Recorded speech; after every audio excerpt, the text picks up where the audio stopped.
সন্তানকে ভুলেও তিনটি কথা বলবেন না, বললে ওই সন্তানের মহাবিপদ আসবেই, এটা পরীক্ষিত। এখানেই শেষ না, অনেক মুহাক্কিক উলামায়ে কেরাম, অনেক আল্লাহর ওলি নিষেধ করেছেন, খবরদার সন্তানের সাথে এ ধরনের অন্যায় কথা বলা যাবে না। দেখুন, সন্তান আপনার আমার জন্য সবচেয়ে বড় নিয়ামত। আমার বিশ্বনবী তিনি বলেছেন, ইযা মাতাল ইনসান ইনকাতা আনহু আমালুহু ইল্লা মিন থালাত ওয়ালাদুন সালিহুন ইয়াদউ লাহু। যখন দুনিয়া ছেড়ে কোনো মানুষ চলে যায়, তখন ওই সন্তানটা ছাড়া তার আর কিচ্ছু থাকে না। তিনটা জিনিস জীবিত থাকে, তিনটা জিনিস চলমান থাকে। এক নম্বর হচ্ছে নেককার সন্তান, যে সন্তান তার জন্য দোয়া করবে। তো সেই সন্তানকে আপনি তিনটা কথা বলে তার কপালে মহাবিপদ ডেকে আনবেন, এটা কি হয়? একজন মা এত কষ্ট করে সন্তানটাকে পেটে ধারণ করেছে, আহা, এত কষ্ট করে সন্তানকে বড় করেছে, কত রাত ঘুমান নাই, কত রাত খান নাই।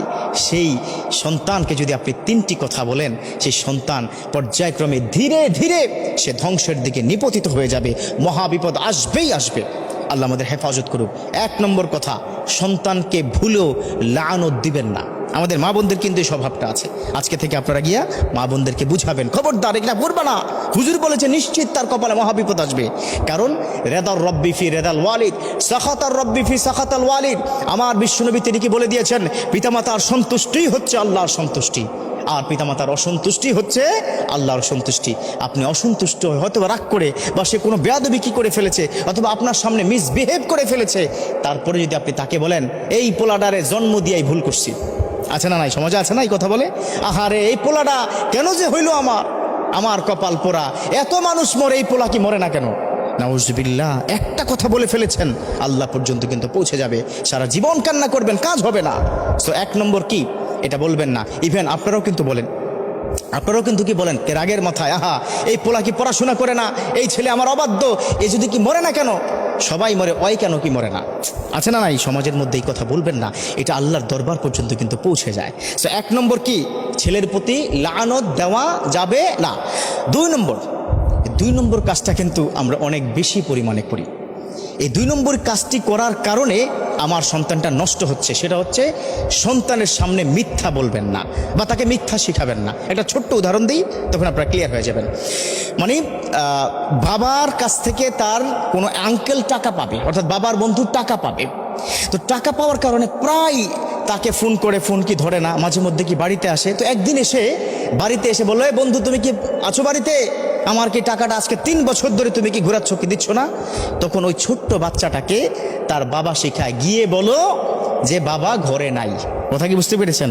আবার মাঝে মধ্যে কিন্তু এই ক্ষেত্রে আবার উল্টোটাও ঘটে। যেমন সে গেল, গিয়ে দরজা খুললো, দরজা খুলে বলতেছে, কি ব্যাপার, তোমার আব্বা কোথায়? তখন ওই বাচ্চা ছেলেটা বলে বসে, কারণ সে তো মাসুম বান্দা, সে কি বলে বসলো, আব্বা আমাকে বলে দিয়েছে যে বলতে আব্বা কি ঘরে নাই। এবার কি বলুন তো কি অবস্থা? তো এই ধরনের দুর্ঘটনা ওই বাচ্চা যখন বুঝবে যে এই মিথ্যা, এই প্রতারণা করা যায়, তখন সে কিন্তু তার লাইফের বাকি অংশটুকু মিথ্যার উপর প্রতিষ্ঠিত হয়ে যাবে। একবার ওই সন্তানের সামনে যদি আপনি একবার মিথ্যা বলতে পারেন, আর মিথ্যাটা যদি আপনি সত্য মনে করে বলেন, তাহলে তার কপালে মহা বিপদ আসবে, কারণ এই সন্তানটা বিপথে যেতে দেরি হবে না। 3 নম্বর, এটা বর্তমান সময় সবচাইতে বেশি ক্রাইসিস হচ্ছে, বর্তমান সময় ফ্যামিলি ক্রাইসিস। সেটা হচ্ছে হাজব্যান্ড এবং কি ওয়াইফের মধ্যে যখন ঝগড়া হয়, সেই ঝগড়াটা কখনোই আপনার সন্তানের সামনে করবেন না। যদি করেন, আপনার প্রতি অশ্রদ্ধা, আপনার প্রতি ভালোবাসা তার কমে যাবে, আপনার প্রতি যে তার সম্মানটুকু ছিল সেটা নষ্ট হয়ে যাবে। এবং এখানেই শেষ নয়, সে কিন্তু বাইরে গিয়ে তার স্কুল অথবা কলেজ ফ্রেন্ডের কাছে বলবে, কি বলবো, সারাদিন আব্বা আম্মা ঝগড়া করে। এই বিষয়টা যদি তার মধ্যে ইফেক্ট হয়, আপনাকে সে মারতে পর্যন্ত দ্বিধাবোধ করবে না, আছে না? সন্তান তার কি পিতামাতাকে কি মারছে? একটা দুইটা ঘটনা, অসংখ্য ঘটনা এই বাংলার জমিনে আছে। অতএব এই সন্তানের সামনে 3টা জিনিস, 1 নম্বর হচ্ছে সন্তানকে লানত করবেন না, তাহলে কপাল কিন্তু তার খারাপ হয়ে যাবে, খবরদার, তখন কান্না করেও শেষ করতে পারবেন না। 2 নম্বর হচ্ছে সন্তানের সামনে মিথ্যা বলবেন না, আসিদকু ইউযি ওয়াল কিযবু ইহলিক, এই মিথ্যাটা মানুষকে ধ্বংস করে দেয়, সে ধ্বংসের পথে তাকে ডেকে নেবেন না। 3 নম্বর হচ্ছে তার সামনে ঝগড়া করবেন না। ঝগড়া যদি করতেই হয়, তাকে বাইরে ড্রয়িং রুমে অথবা ডাইনিং রুমে রেখে দরজা লাগিয়ে কি ঝগড়া করবেন, কোনো অসুবিধা নাই। এই 3টে জিনিস পারলে জীবনের থেকে ছেড়ে দেন। লানত দেওয়া জীবনের চরে আপনি ছেড়ে দিবেন, মিথ্যা বলা আপনি ছেড়ে দেন, ঝগড়া করা আপনি ছেড়ে দেন। আপনার ঘরের মধ্যে দেখবেন সুখ, শান্তি, রহমত, বৃষ্টির মতো সাকিনা আপনার ঘরের মধ্যে নাজিল করবে আল্লাহ পাক। সুখময় একটা জীবন আপনাকে দিবে।